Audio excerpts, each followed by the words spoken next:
बच्चों, आज हम पढ़ेंगे मंगल सक्सेना से लिखित नाटक में नाटक कहानी।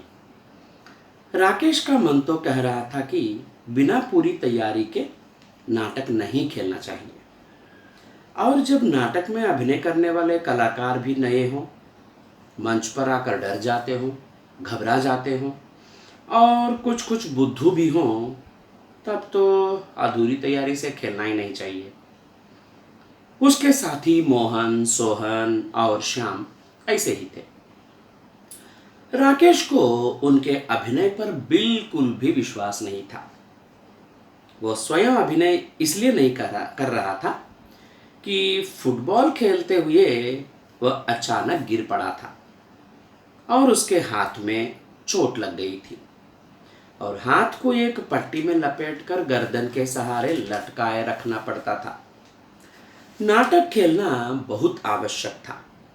मोहल्ले की इज्जत का सवाल था। मोहल्ले के बच्चों ने मिलजुल कर फालतू पड़े एक छोटे से सार्वजनिक मैदान में दूब व फूल पौधे लगाए थे। वहीं एक मंच भी बना लिया था। राकेश की योग्यता पर सबको बहुत विश्वास था।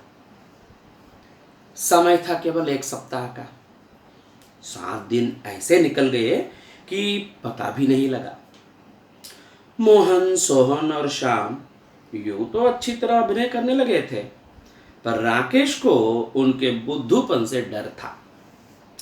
हर एक अपने को दूसरे से अधिक समझदार मानता था, इसीलिए यह भूल जाता था कि वह कहाँ क्या कर रहा है। बस कहने से मतलब। दूसरे चाहे उनकी मूर्खतापूर्ण बातों पर हंस रहे हों, मगर वे पागलों की तरह आपस में ही उलझने लगते थे। राकेश ने पूर्वाभ्यास के 7 दिनों में उन्हें बहुत अच्छी तरह समझाया था। निर्देशन उसने इतना अच्छा दिया था कि छोटी से छोटी और साधारण से साधारण बात भी समझ में आ जाए। खैर, प्रदर्शन का दिन और समय भी आ गया। राकेश साज सज्जा कक्ष में खड़े सबको खास खास हिदायतें फिर से दे रहा था।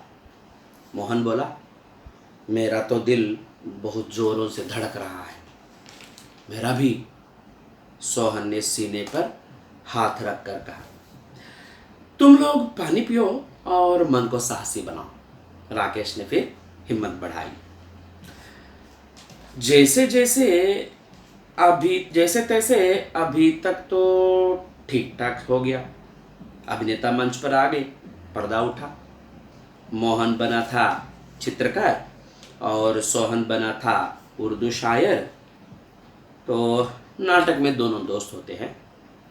चित्रकार कहता है उसकी कला महान, शायर कहता है उसकी कला महान। तो फिर श्याम बनता है संगीतकार। वह उनसे मुलाकात करने उनके उस स्थान पर आता है जहां वे बहस कर रहे हैं। बजाय इसके कि वह नए नए मित्रों से मधुर बातें करें, बड़े छोटे के स्वाद में उलझ जाता है। वह कहता है संगीतकार की कला महान। अभी तक अभिनय अच्छी तरह चल रहा था। सबको अपना अपना पाठ याद आ रहा था। सब ठीक ठीक अभिनय करते चले आ जा रहे थे। अचानक श्याम पाठ भूल गया। पर्दे की आड़ में राकेश स्वयं पूरा नाटक लिए खड़ा था। वह हर एक संवाद का पहला शब्द बोल रहा था ताकि कलाकारों को संवाद याद आते रहें। मगर श्याम घबरा गया। वह सहसा चुप हो गया। उसके चुप होने से चित्रकार और शायर महोदय भी चुप हो गए। होना यह चाहिए था कि दोनों कोई बात मन की ही बनाकर बात आगे बढ़ा दे, पर वे घबराकर राकेश की तरफ देखने लगे। संगीतकार महोदय भी पलटकर राकेश की ओर देखने लगे। राकेश बार बार संगीतकार जी का संवाद बोल रहा था, मगर आवाज तेज होकर माइक से सबको सुनाई दे जाए इसलिए धीरे धीरे फुसफुसाकर बोल रहा था। संगीतकार जी को वह हल्की आवाज सुनाई नहीं दे रही थी। तभी शायर साहब संगीतकार के कंधे पर हाथ मारकर बोले, उधर जाकर सुन लेना। संगीतकार अपना वायलिन पकड़े पकड़े राकेश की ओर खिसक आए। दर्शक ठठाकर हंस पड़े। संगीतकार जी और घबरा गए। जो कुछ सुनाई पड़ा उसे ही बिना समझे बूझे झट से बोलने लगे। संवाद था, जब संगीत की स्वर लहरी गूंजती है तो पशु पक्षी तक मुग्ध हो जाते हैं। शायर साहब, आप क्या समझते हैं संगीत को? मगर संगीतकार साहब बोल गए यूं, जब संगीत की स्वर लहरी गूंजती है तो पशु पक्षी तक मोह की खा जाते हैं। गाजर साहब, आप क्या समझते हैं हमें? दर्शक फिर ठठाकर हंस पड़े। शायर साहब तपाक से बोले, तुम्हारा सर गाजर साहब हूं मैं। दर्शक फिर ठठाकर हंस पड़े। चित्रकार महोदय ने मंच पर सूझ और अक्लमंदी दिखाने की कोशिश की। इनका मतलब है आपकी शायरी गाजर मूली है और आप गाजर साहब हैं। सो इनकी कला महान है, मगर मेरी कला इनसे भी महान है। राकेश दांत पीस रहा था। उसकी सारी मेहनत पर पानी पड़ गया था। पर इस तरह बात संभलते देखकर कुछ शांत हुआ। इस बार शायर साहब बुद्धूपना दिखा बैठे। गुस्सा होकर बोले, तूने भी गलत बोल दिया। मुझे गाजर साहब कहने की बात थी क्या? और मेरी शायरी गाजर मूली है तो तेरी चित्रकला झाड़ू फेरना है, पोतना है, जक मारना है। चित्रकार महोदय ने हाथ उठाकर कहा, देख, वो संभाल कर बोल। दर्शक फिर बड़े जोर से हंस पड़े। राकेश घबरा रहा था, गुस्सा भी आ रहा था, उसे और रोना भी आ रहा था। सारी इज्जत मिट्टी में मिल गई। पर अब क्या हो? वह बार बार दोनों हथेलियों को मसल रहा था और कोई तरकीब सोच रहा था। इधर मंच पर तीनों में जोरों से तू मैं हो रही थी।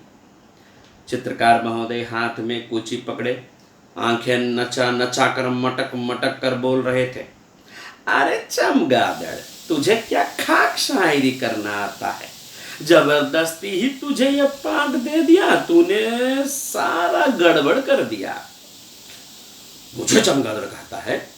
अरे आलू बुखारे, शायरी तो मेरी बातों से टपकती है।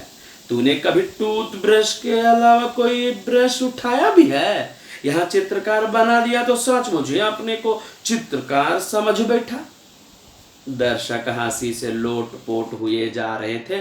संगीतकार महोदय कभी उन दोनों लड़ते कलाकारों की ओर हाथ नचाते, कभी दर्शकों की ओर। तभी तेजी से राकेश मंच पर पहुंच गया। सब चुप हो गए, सकपका गए। राकेश पहुंचते ही एक कुर्सी पर बैठते हुए बोला, आज मुझे अस्पताल में हाथ पर पट्टी बंधवाने में देर हो गई, तो तुमने इस तरह रिहर्सल की है? जोर जोर से लड़ने लगे।